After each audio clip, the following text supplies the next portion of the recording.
Alright, may Mitsubishi Mirage tayo. So, kilometer reading 90,000. So, ito yung itsura sa 90,000 nyo.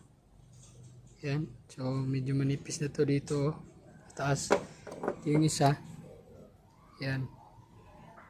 Madumi. Kadalasan ganitong ano ay depende sa fuel minsan. So, meron din tong up down. Ayan. Marumi na yung ano niya. Marumi na yung throttle body. So, need to clean. Ayan o. Dito rin o. Ayan. So, dapat yung maintenance yan. Dapat air filter. Clean. Kasi dyan napupunta yung dumi. So, ito. Papalitan to every 45,000.